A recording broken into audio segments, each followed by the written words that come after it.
Bagyong Ada humina pero banta pa rin. Magdadala ng malawakang pag-ulan, malalakas na hangin at mapanganib ng karagatan.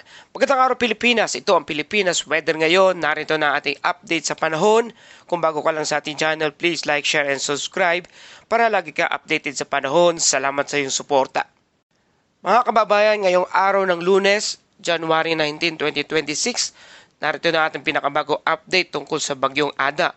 Bagamat humina na, ay patuloy pa ring nagdudulot ng panganib sa malaking bahagi ng bansa. Ang Bagyong Ada ay humina at isa na lamang tropical depression.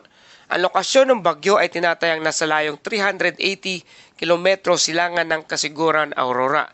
Taglay pa rin ito ang lakas na hangin na may maximum sustained wind na 55 km per hour at may pagbugso na hanggang 70 km per hour. Ang central pressure nito ay umaabot pa rin sa 1,000 HPA. Kumikilos ang bagyo pa north-northeast sa bilis na 10 km per hour. Malakas hanggang gale force wind, umaabot hanggang 340 km mula sa sentro. Gandang balita mga kababayan, wala nang wind signal na nakataas sa ngayon. Ngunit huwag maging kampante dahil kahit walang wind signal, may malawak na epekto pa rin ang bagyo at hanging amihan. Dahil sa northeast monsoon o hanging amihan at sa paligid ng Tropical Depression Ada, inaasahan ang malalakas hanggang malabagyong bugso ng hangin, lalo na sa baybayin at kabundukan sa ilang mga lugar. Ngayong araw, sa lugar ng Batanes, Cagayan, Isabela, Quirino, Ilocos Norte, Abra, Aurora, Polillo Island, Camarines Norte, Camarines Sur, Catanduanes at Northern Samar, patuloy pa rin na makakaranas ng malalakas na pagulan at malalakas na hangin. Bukas naman, katulad din sa lugar ng nabanggit sa Batanes, Cagayan, Isabela, Ilocos Norte, Abra, Quezon, Marinduque, Romblon, Camarines Norte, Camarines Sur, Catanduanes, Albay, Sorsogon, Northern Samar at Surigao del Sur. At sa darating na Miyerkules, January 21, sa lugar ng Cagayan Valley, Ilocos Region, Abra, Aurora, Bulacan, Calabarzon, Mimaropa, Bicol Region, Northern Samar, Eastern Samar, Negros Occidental, Negros Oriental, Cebu, Antique, Aklan, Iloilo, Guimaras, Dinagat Island, Surigao del Sur at Agusan del Norte kasama ang Davao Oriental, patuloy pa rin na makakaranas ng malalakas na pag-ulan at malalakas ng hangin dulot ng Bagyong Ada at ng hanging amihan. Para sa kalagayan ng ating karagatan, walang gale warning ngunit mapanganib pa rin ang karagatan. Maalon hanggang 4 na metro ang taas sa eastern seaboard ng Isabela, eastern seaboard ng mainland Cagayan. 3.5 metro naman ang taas ng alon sa lugar ng Batanes, Pambuyan Island, Northern Aurora, Polillo Island, Camarines Norte at Camarines Sur kasama ang Catanduanes, habang umaabot naman sa 3 metro ang taas ng mga alon sa lugar ng Ilocos Norte at Ilocos Sur, Western Pangasinan at Eastern Catanduanes. Mahigpit na paalala, ang maliliit na sasakyang dagat at ni motor na bangka ay pinapayuhang huwag munang pumalaot, lalo na kung kulang ang kagamitan at karanasan. Moderate seas naman sa lugar ng Aurora, Quezon, Northern Mainland, Albay, Sorsogon, Eastern at Northern Samar, kasama ang Zambales at natitirang bahagi ng Ilocos Region. At dumako naman tayo sa track intensity outlook sa kilos at galaw ng Bagyong Ada. Sa kasalukuyan, inaasahang kikilos pahilagang silangan, northeast, ang Tropical Depression Ada ngayong araw. Ibig sabihin, palayo ito sa kalupaan ng Luzon, ngunit mananatili pa rin sa silangang bahagi ng bansa, partikular sa dagat silangan ng Luzon. Mga kababayan, bagamat humina na ang Bagyong Ada, hindi pa tayo dapat magpakampante dahil kahit nasa dagat ito, ramdam pa rin ang epekto ng hangin at alon.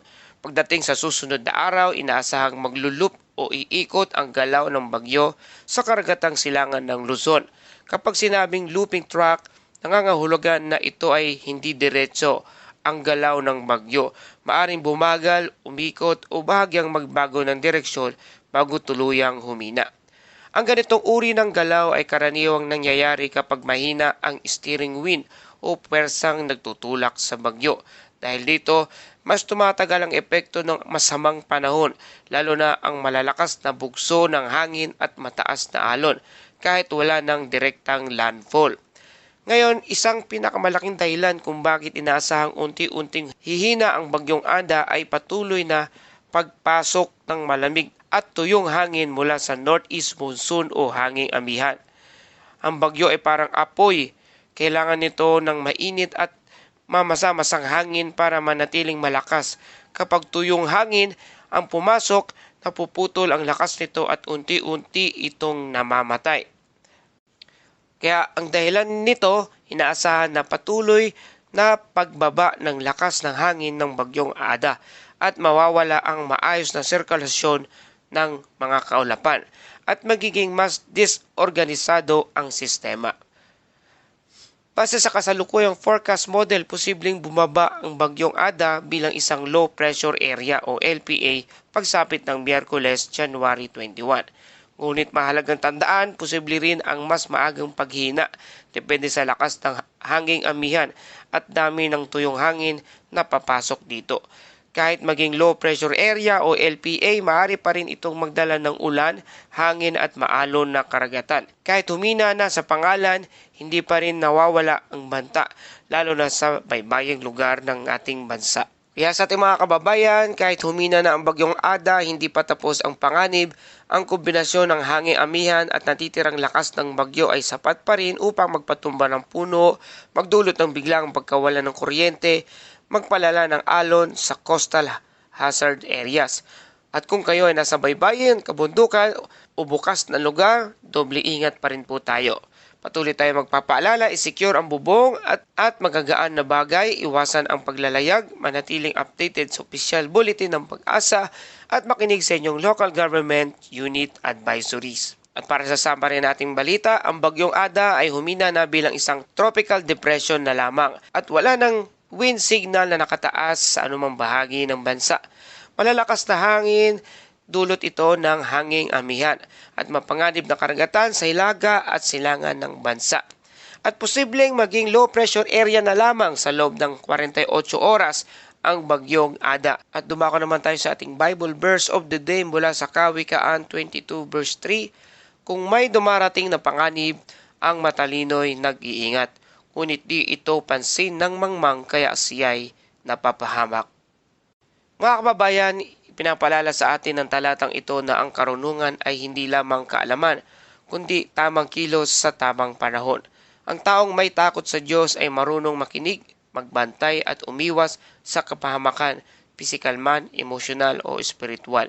Sa gitna ng mga babala, pagsubok at hindi tiyak na sitwasyon sa buhay, tinatawag tayo ng Diyos na maging handa, hindi pabaya. Hindi ito tungkol sa takot, kundi sa pananampalatayang may kasamang responsibilidad. Panginoon, bigyan mo ako ng pusong marunong makinig at mata na nakakita ng inyong babala. Tulungan mo akong pumili ng tama at umiwas sa kapahamakan sa lahat ng bahagi ng aking buhay. Ito po ang dalangin sa pangalan ni Jesus. Amen. Mga kababayan, ang tunay ng pananampalataya ay marunong magtiwala sa Diyos at marunong ding kumilos ng may karunungan. Maraming salamat sa inyong patuloy na pagtutok at pagtangkilik dito sa ating channel, Pilipinas Weather Ngayon. Kung nagustuhan nyo ang balitang ito, please like, share, and subscribe para lagi kayo updated sa panahon. Ito ang Pilipinas Weather Ngayon na lagi nagpapaalala, maghanda, magiligtas, mag-alerto, ingat tayong lahat.